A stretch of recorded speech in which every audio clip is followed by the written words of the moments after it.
Yo! Bonjour et bienvenue au deuxième épisode de la 4e édition de mon podcast Un café avec ton courtier.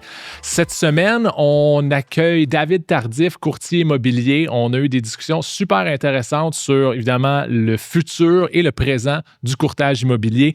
On a parlé de ses valeurs qui lui permettent de se dépasser et d'être un courtier à succès, un chef d'équipe à succès également.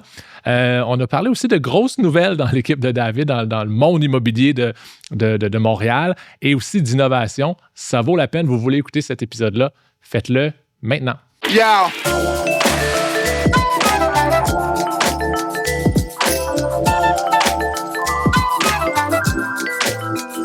David Tardif, merci beaucoup d'être ici aujourd'hui à Un café avec ton courtier. Je suis un peu honoré que tu sois là aujourd'hui. Là. C'est pas un petit courtier immobilier qu'on a trouvé sur le coin de la rue. Là. Gros courtier, grosse équipe. Donc, je suis bien fier et honoré que tu sois là. Donc, merci beaucoup de t'être déplacé. Ben merci à toi. Je me sens vraiment à l'appareil, honnêtement. Je trouve tout le temps qu'on fait des podcasts, on apprend mutuellement. Fait que je suis tout autant honoré d'avoir. Puis merci de l'invitation. Je l'apprécie beaucoup. Ben merci.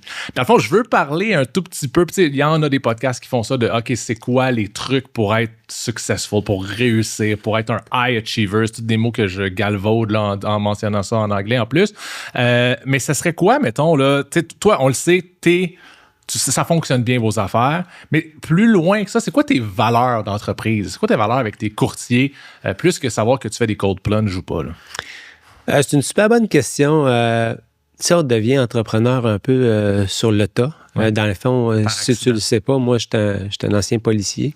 Je suis tombé dans l'entrepreneuriat par hasard, puis à tâtons un petit peu.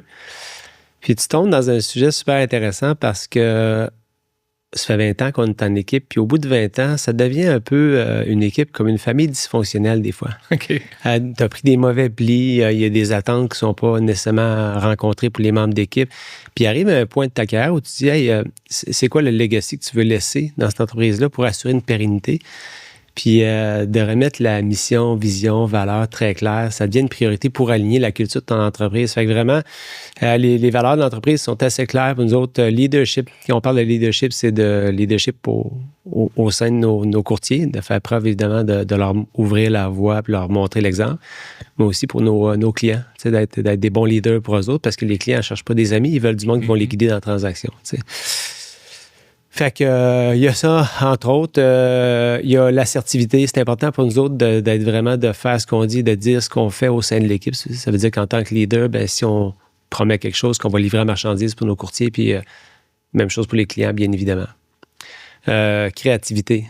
On essaie de penser beaucoup en dehors de la boîte pour aider nos courtiers à mieux travailler puis à travailler plus efficacement.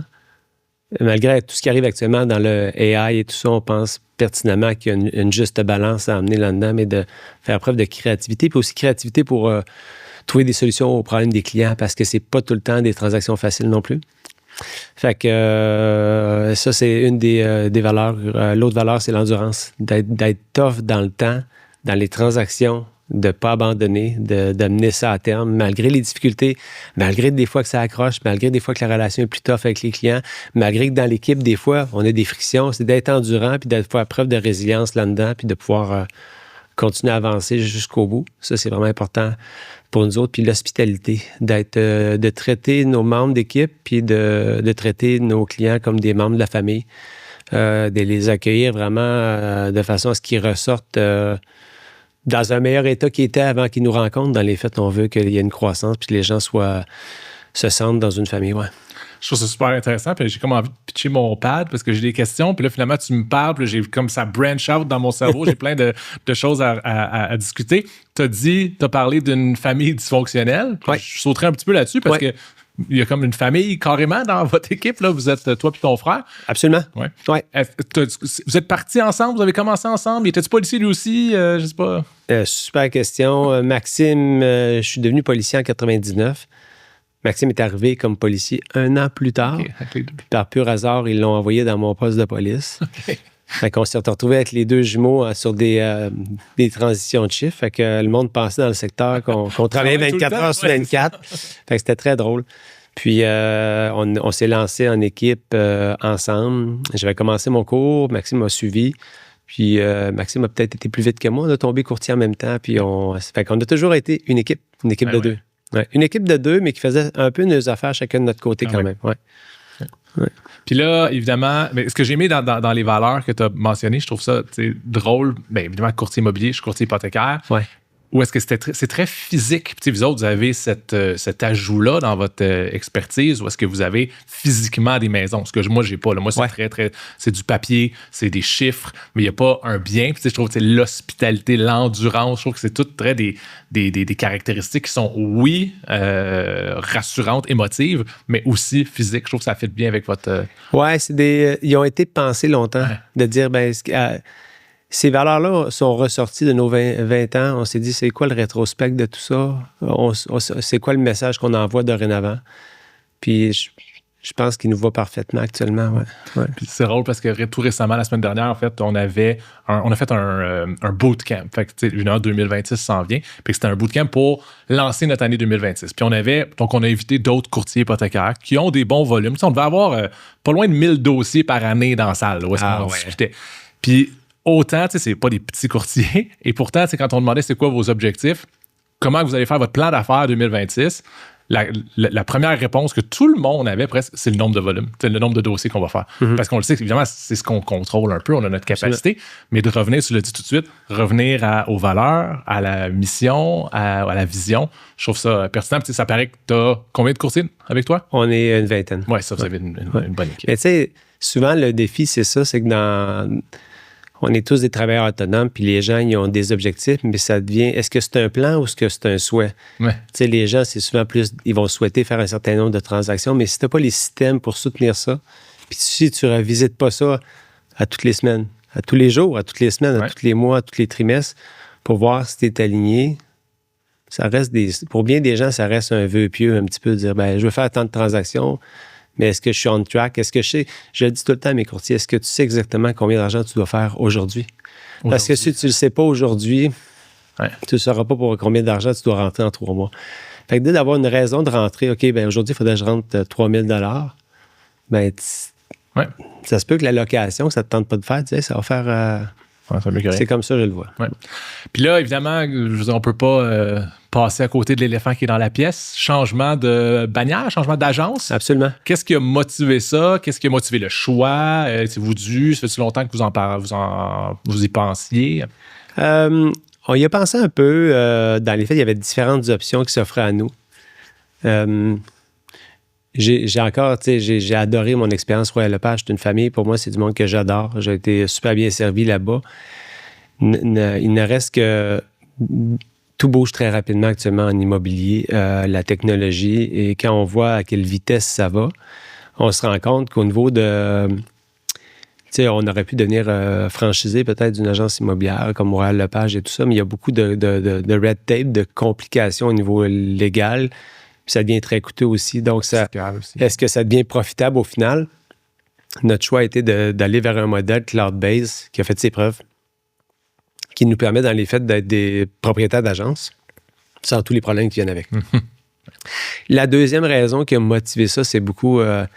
c'était la première raison pour l'équipe. Ouais.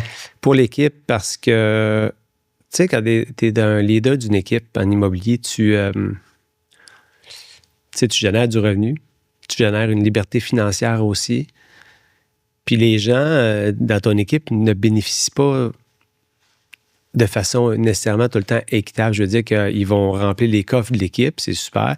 Est-ce que oui, ils ont des leads et tout ça, mais pour moi, ce qui est important, c'est que les courtiers puissent avoir un futur, une legacy, où est-ce qu'ils vont pouvoir participer aux bénéfices de l'entreprise, qui peuvent avoir certaines parts d'entreprise. Donc, Expire ce modèle-là où est-ce que les gens deviennent actionnaires de l'entreprise dès leur première transaction. Les courtiers, pas juste le chef de l'équipe. Tous les courtiers deviennent actionnaires de l'entreprise, donc reçoivent des parts à leur première transaction. Et tous les courtiers parce que dans le passé, nous autres, notre recrutement se faisait de façon très organique. Donc, si Danick amenait un courtier dans l'équipe, on lui disait merci, puis c'était ça la récompense qu'il y avait maintenant. Ce modèle d'affaires-là permet d'être récompensé jusqu'à la fin de ta carrière, d'avoir amené un membre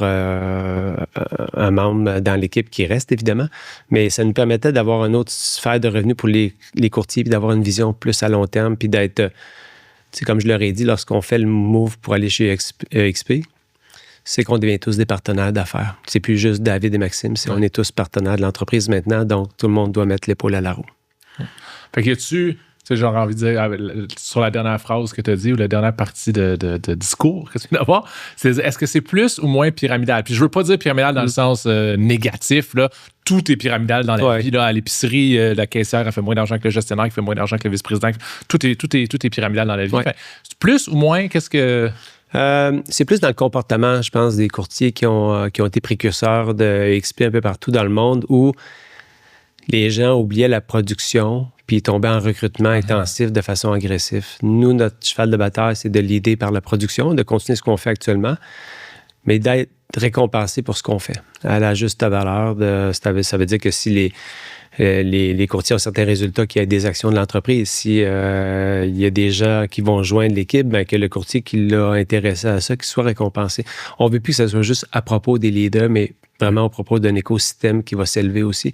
Fait qu'est-ce que c'est plus ou moins pyramidal?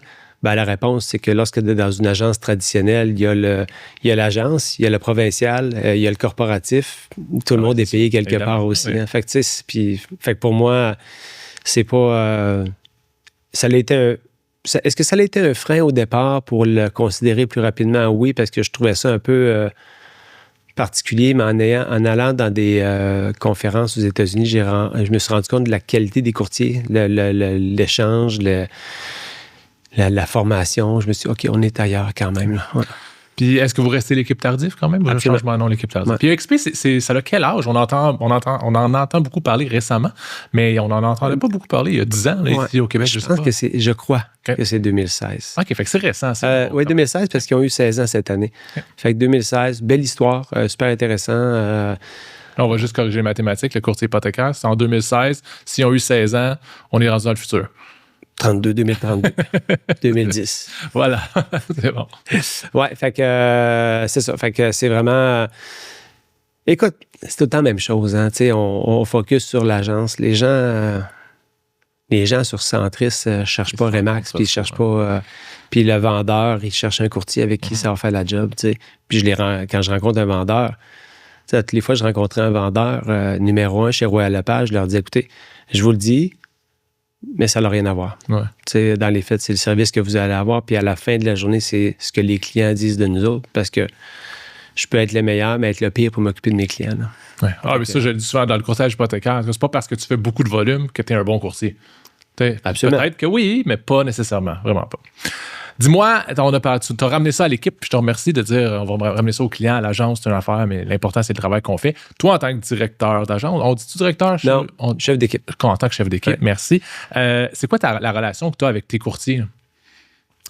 C'est drôle parce que j'ai divers coachs en immobilier, des coachs d'affaires. Pour moi, c'est important de continuer à apprendre. Puis souvent, il me disait, hey, David, tu parles souvent du bonheur des autres, mais rarement du tien, tu sais. Moi, c'est super important que le monde soit heureux chez nous, puis je prends une grande responsabilité quand les gens sont pas heureux ou si les gens quittent.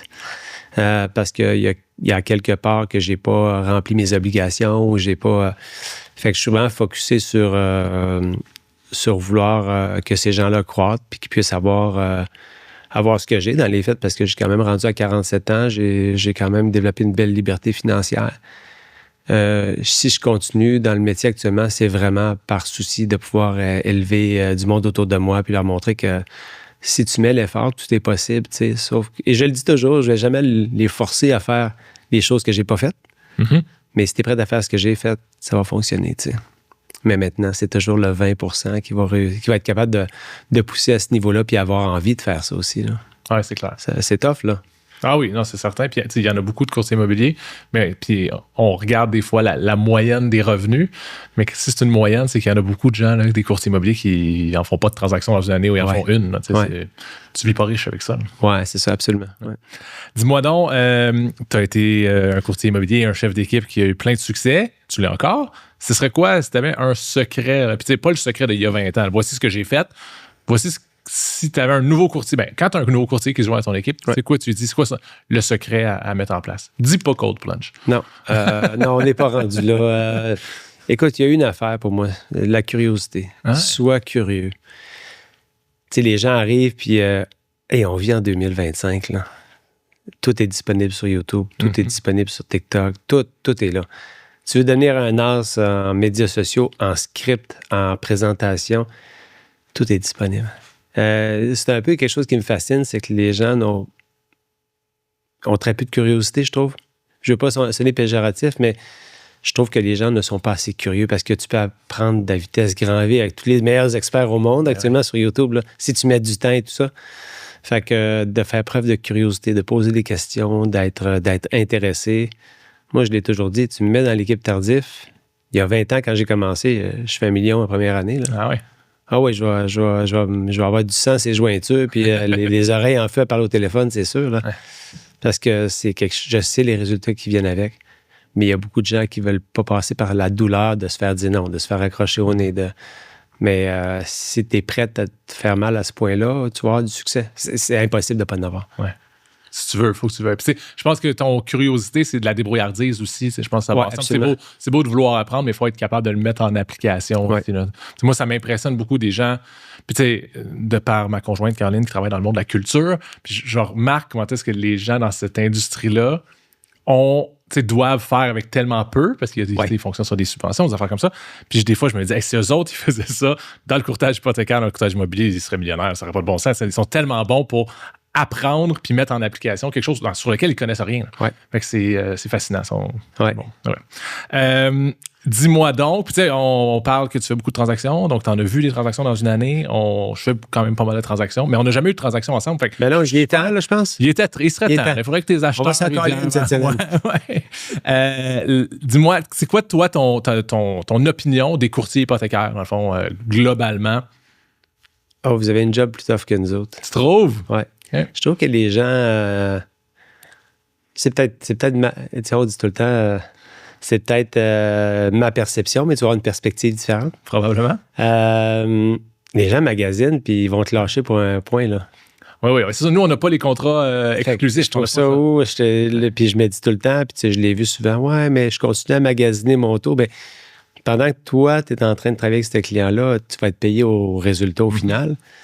Fait que des fois, les gens magasinent. Je ne sais pas, toi, j'imagine que ton service va peut-être contrebalancer. Des fois, la façon dont tu es disponible pour ton client, ils vont peut-être oublier un point de différence. Mais bref, je trouve que c'est une job qui est tough parce qu'il y a aussi beaucoup de compétition, puis les gens magasinent fort, je trouve. Oui.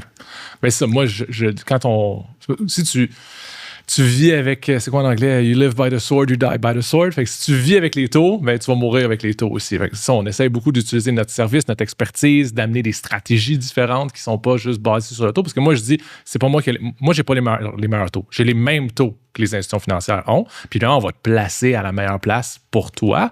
Mais si tu viens me voir pour avoir un meilleur taux qu'à la banque où tu es allé il y a 3 minutes, là, moi, je vais avoir le même taux que cette banque-là. Mais évidemment, notre service, notre expertise. Puis des fois, je dis l'incompétence qu'il y a dans les institutions financières. Des fois, j'ai l'air d'une légende. J'ai l'air tellement bon. Mais c'est juste parce que de l'autre bord, ils n'ont pas fait leur devoir, c'est aussi. Ouais. Mais ça. Mais dis-moi, si, parce que là, tu le vois, tu t'en côtoies, s'il y avait des améliorations que les courtiers hypothécaires devraient faire, vise pas une personne. Non, absolument.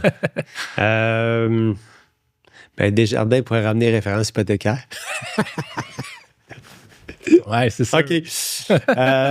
Non, ça serait vraiment c'est les suivis. Hein. Les courtiers ne veulent pas rester dans le blanc. Oui.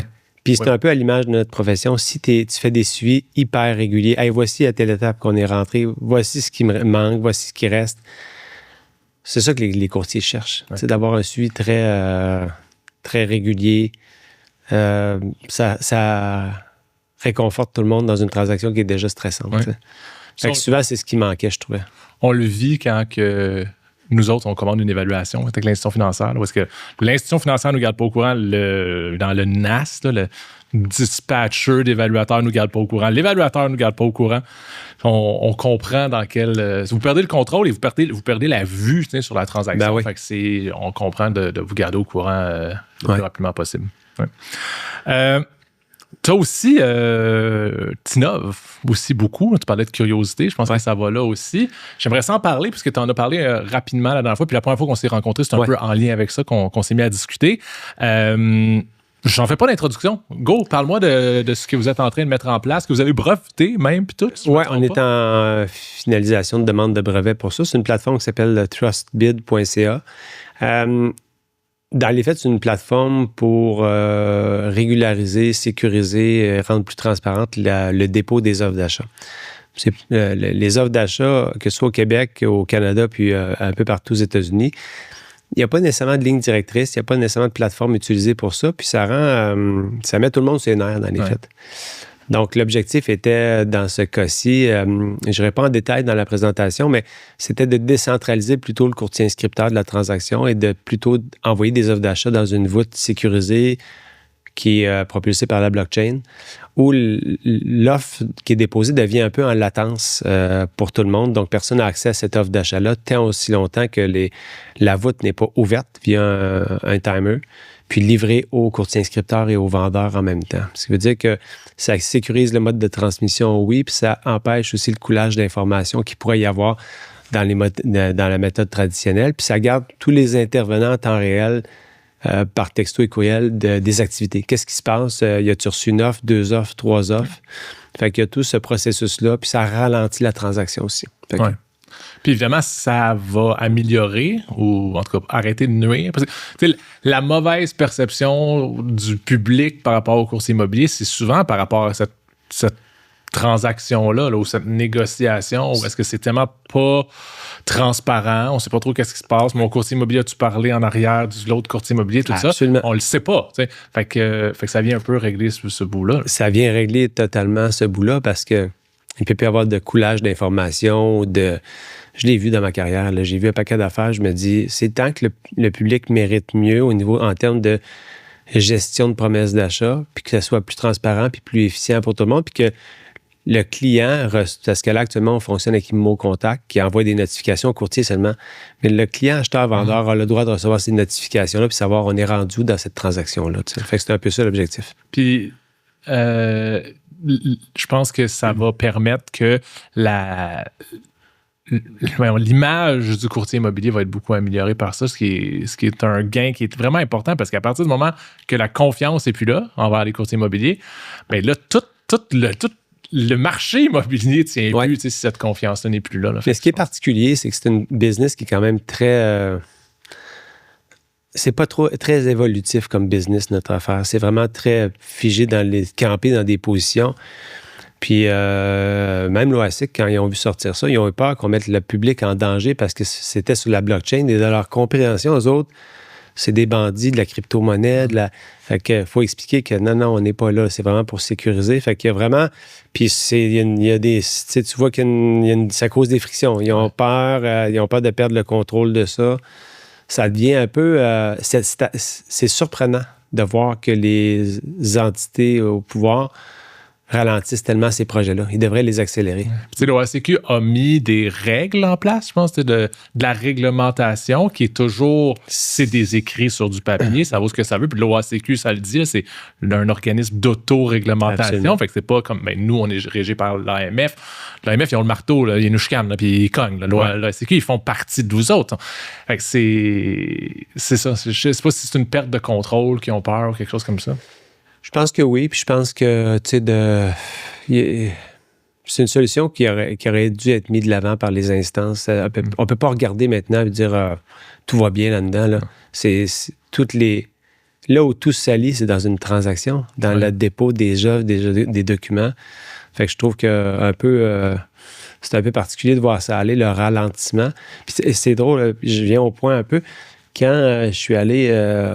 à la conférence de EXP, ils ont entendu parler de la technologie et le CTO est venu s'asseoir avec moi. Il dit comment ça fonctionne, on va l'implémenter. Tu sais, il y a une volonté, mais c'est différent. C'est pas aussi hiérarchique, c'est très linéaire. Tu as besoin de parler à quelqu'un et faire quelque chose, ça va se faire. Puis c'est le fun de penser que les agences veulent mettre ça en place, du moins EXP. Ouais. Puis, si les agences veulent, c'est l'OASIQ n'aura pas le choix, le régulateur n'aura pas le choix éventuellement. Fait, tant mieux, bonne affaire pour ça. Puis, je pense que ça va aider parce que médiatiquement, du moins, on n'entend jamais qu'un courtier immobilier n'était pas présent pour ses clients lors des visites. Là. Ça doit arriver, là. Mais on n'a jamais de ça. C'est toujours dans les transactions, il y a eu une surenchère à cause de quoi que ce soit. Absolument. C'est ça qu'on entend. Oui, c'est ça qu'on entend que... Il y a eu des événements médiatisés avec des fausses offres, des trucs comme ça. Mais dans un contexte comme ça, si ce système-là existerait... Mais on vient d'enlever ça. Là. On vient d'enlever la capacité de le faire. Absolument. Ça, dis-moi, à tous mes invités, je pose une petite question parce que ça m'intéresse beaucoup. Mais, la jeunesse, évidemment, la jeunesse d'aujourd'hui est vraiment différente que la jeunesse que nous autres, on a connue. Les réseaux sociaux, l'Internet, à la limite, on n'avait pas ça. L'intelligence artificielle, encore plus.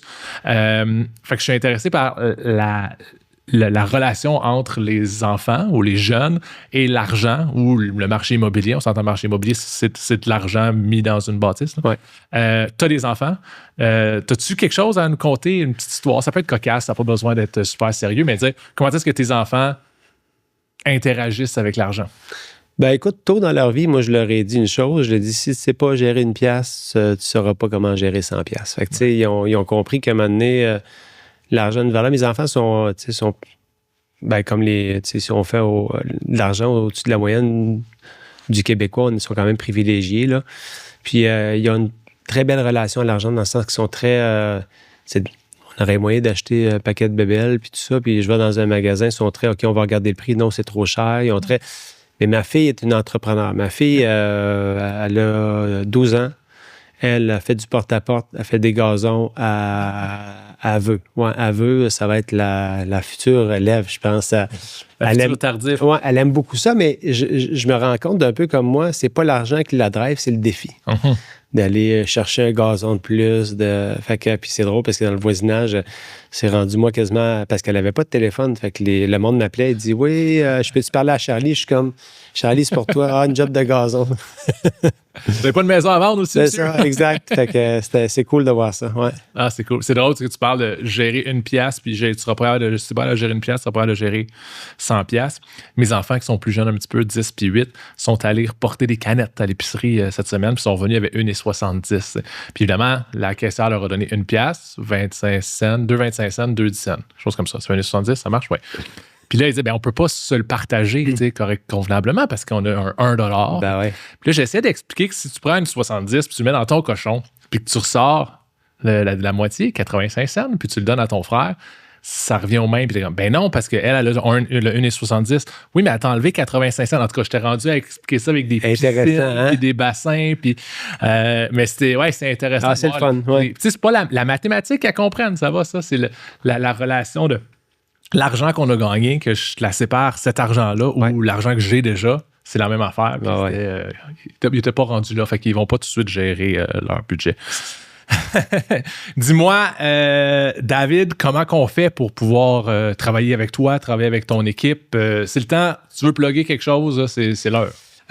Pour nous suivre, on pose beaucoup sur les médias sociaux, sur les pages d'équipe Tardif. Parce que vous avez, même avant que tu continues de plugger, vous avez un podcast où j'ai déjà vu là, des discussions. Ton podcast Les Machines. Site web Équipe Tardif, ma page Instagram David Tardif Immobilier. J'aime beaucoup Instagram, Facebook. C'est plus là que je me tiens. Moi, plus loin de TikTok, c'est pas encore rendu là. Puis, voilà. Écoute, c'est pas plus compliqué que ça. Je le dis tout le temps au monde, je suis très généreux de mon temps. Fait que souvent, les jeunes courtiers m'écrivent tout ça pour des conseils. J'aime bien faire ça. Ouais. Ouais, j'ai entendu souvent des gens qui n'étaient pas dans ton équipe puis qui t'avaient comme mentor, des choses comme ça. Fait que c'est quelque chose. J'aime beaucoup faire ça. Ouais. Je facture pas vraiment. J'aime faire ça. Tu sais, ils disent tout le temps que la personne qui apprend le plus dans une classe, c'est l'enseignant. Ouais. Fait que je me dis, quand tu continues à coacher puis à enseigner, tu continues à te développer, tu apprends beaucoup de choses. Je veux laisser cette trace-là. Puis j'ai toujours dit que, tu sais, des trucs comme TrustBit, tu peux laisser une trace dans l'industrie qui est périn, qui permet de rendre ça encore plus sain pour tout le monde. C'est fantastique. Puis j'ai trouvé ça intéressant récemment, puis je t'ai supposé de conclure là, quand je t'ai demandé de te plugger, mais j'ai d'autres questions qui pop. Les choses sur Instagram que tu fais, toi ou ton frère, puis je sais pas si c'est et ou si c'est juste et ou si vous faites toujours ensemble, mais je trouve des trucs en lien avec les évaluations par hasard. Comme je disais tantôt, on n'a jamais fait affaire ensemble. Ouais. Oui, je savais que tu venais au podcast. Mais il y a eu plusieurs situations dans les derniers mois où j'ai fait comme « Hey, je vais rentrer mon nom moi, là-dedans, c'est pertinent. » Puis c'était rapide. Là, je pense que c'est ton frère qui m'a appelé. Mais rapidement, j'avais un téléphone. Moi, en tout cas, c'était pour avoir une évaluation d'une propriété. Puis ça niaisait pas. Là, dans 7 heures plus tard, il était peut-être minuit, là, mais le lendemain matin, très rapidement, j'avais une réponse. Vous avez peut-être, c'est Maxime, le livre. Oui, Maxime a fait un super livre aussi qui est bien le fun. Ouais. Enfin, je trouve que c'est le fun parce que, tu sais, il y en aurait. Le réflexe quasiment normal serait d'être je suis rendu établi, je suis un gros courtier. Visiblement, t'es pas gros, mais je suis un gros courtier. Je peux m'asseoir un petit peu là-dessus, mais je trouve que vous continuez à innover, vous continuez à pousser des nouveaux trucs, vous continuez clairement à faire le grind puis à faire le travail au quotidien. J'aime encore beaucoup ça. Ouais. Je te dirais que, en toute honnêteté, est-ce que c'est encore aller m'asseoir chez le client? Non, c'est plus ce qui m'allume, mais de penser en dehors de la boîte, de suivre l'évolution technologique, de pouvoir voir ça va être quoi l'agence immobilière dans 5-10 ans.